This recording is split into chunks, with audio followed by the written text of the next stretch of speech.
Ngaji Singkat Yuks. Ini Ustaz Somad ini buat-buat, bukan saya yang ngomong begitu. Yang mengatakan ada bid'ah hasanah itu Imam Muhammad bin Idris Asy-Syafi'i.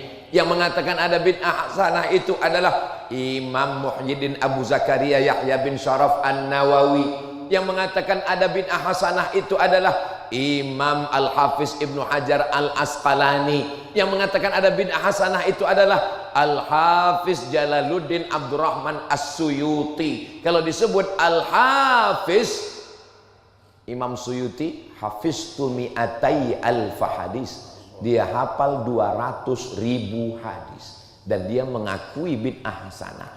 Tiba-tiba ada ustadz yang hafalan hadisnya cuma 2, itu pun kalau laptopnya hidup. Pas laptopnya lobet, hadisnya muncul, sanadnya hilang, lalu mengatakan gak ada bid'ah hasanah. Saya nggak mau ngajak jamaah maksa untuk ikut saya, tapi saya lebih percaya sama imam-imam itu. Adapun jamaah mau ikut Al-Hafiz Al-Laptop, ya terserah. Saudaraku yang dimuliakan Allah Subhanahu wa Ta'ala, ini masjid pertemuan peradaban Barat Eropa diambil masuk ke dalam masjid. Di mana Bilal bin Rabah azan? Bilal azan di atas satah, atas atap rumah satah. Waktu di Makkah dia naik ke atas Ka'bah tahun ke-8 Hijrah. Allahu Akbar, Allahu Akbar. Tidak seperti itu suaranya. Itu ya azan saya. Lalu kemudian Bilal bin Rabah tidak pernah azan di atas yang namanya pakai menara. Ini kelihatannya dari simbolnya kubah dan nggak ada menara.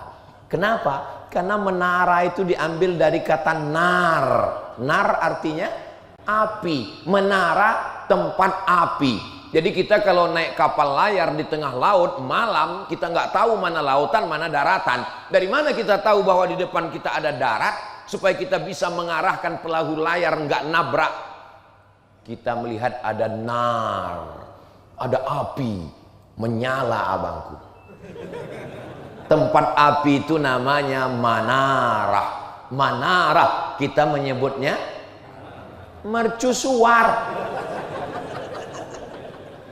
Manarah. Lalu kemudian umat Islam sampai dari kota Makkah mereka ke Madinah, dari Madinah mereka nyebrang Laut Merah, dari laut mereka sampai ke kota namanya Fustat. Dari Fustat mereka jalan darat 200 km, bisa juga lewat jalan laut, Laut Putih. Mereka menemukan satu pantai namanya Alexandria yang didirikan oleh seorang kaisar bernama Alexander the Great. Maka kota itu disebut pakai nama dia. Alexander the Great buat kota namanya Alexandria. Nah, jadi kalau ada masjid pakai nama orang, ya begitu. Tapi ada juga, saya mungkin kalau buat kota, nama kotanya Somadia. Ketika mereka sampai ke Alexandria, bahasa Arabnya Al-Iskandaria. Di situ berdiri satu tiang di pinggir pantainya, mercusuar. Mereka berpikir, oh bagus juga ini, apinya dibuang, orangnya naik ke atas, dibawa ke dekat masjid. Naiklah muazin ke atas. Allahu Akbar, Allahu Akbar. Sehingga suara lebih lantang daripada muazinnya di dalam. Kira-kira azan di dalam dengan azan di luar, mana yang lebih keluar suaranya? Ya di luar.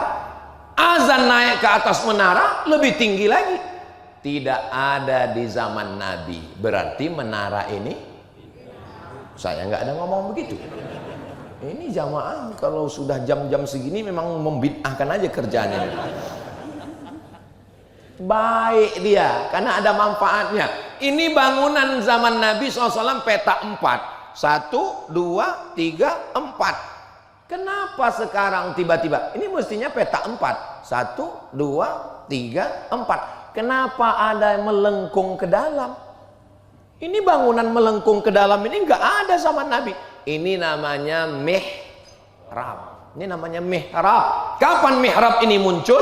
Mihrab ini muncul ketika renovasi perluasan Masjid Nabawi pada masa Raja Abdul Malik bin Marwan.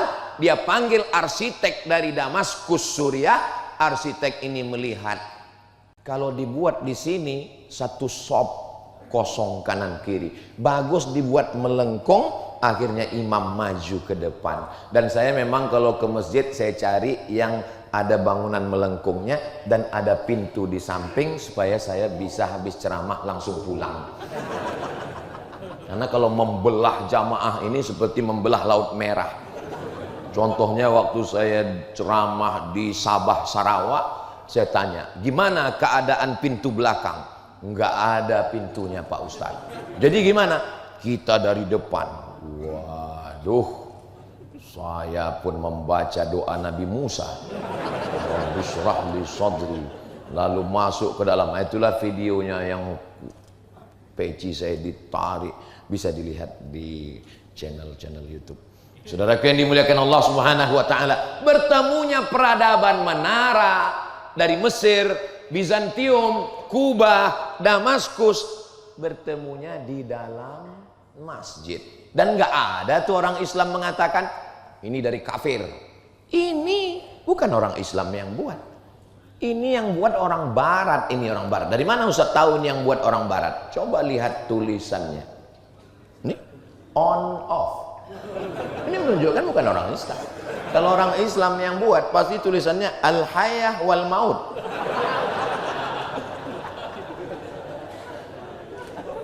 Jadi kalau ada yang komen-komen, kan banyak tuh komen waktu saya lagi naik motor, Somad, itu buatan orang kafir, kenapa kau naiki? Dia mau ngejek saya. Kalau kafir, kafir aja, jangan bodoh. Dalam Islam nggak dilarang untuk menggunakan alat orang non-muslim kalau dia baik. Ini semua alat yang kita pakai ini bukan punya orang Islam. Alexander Graham Bell, penemu siapa? Ya penemu bel, orang namanya Graham Bell. Bel yang dipakai. Lalu kemudian lampu listrik, lalu Thomas Alva Edison, lalu kemudian kamera ini. Oh, Jepang, produk Jepang masuk, Korea masuk, Amerika masuk, Eropa masuk. Selama dia tidak masuk dalam ibadah kita.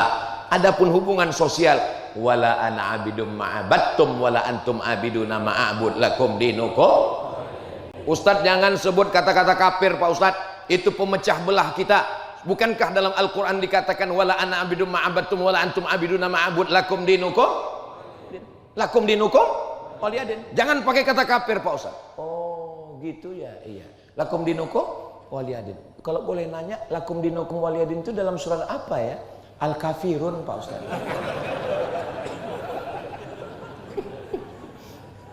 Saudaraku yang dimuliakan Allah Subhanahu wa taala, kita ini yang mempersatukan kita ketika kita kembali ke dalam masjid insyaallah. Enggak ada dalam bacaan salat itu janganlah kau mencuri, enggak ada.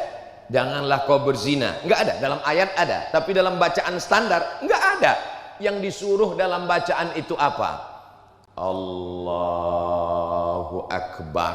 Karena yang membuat kita terpecah itu adalah merasa diri lebih besar, merasa diri lebih hebat, merasa diri lebih. Maka kita hilangkan kelebihan kita. 2 kali kita katakan Allahu Akbar. Sekali lagi Allahu Akbar kabira. Waktu intiqal Allahu Akbar.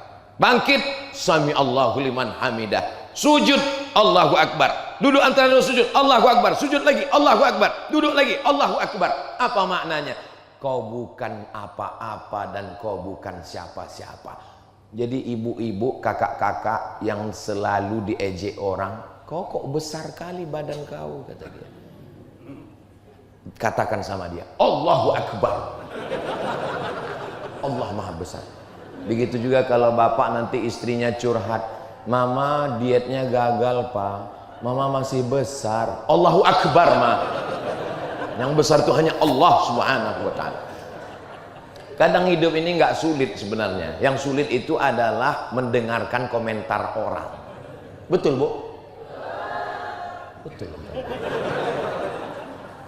Setelah kita hilangkan keegoan, kesombongan, kebesaran kita, walhamdulillahi katsira. Segala puja-puji hanya milik Allah.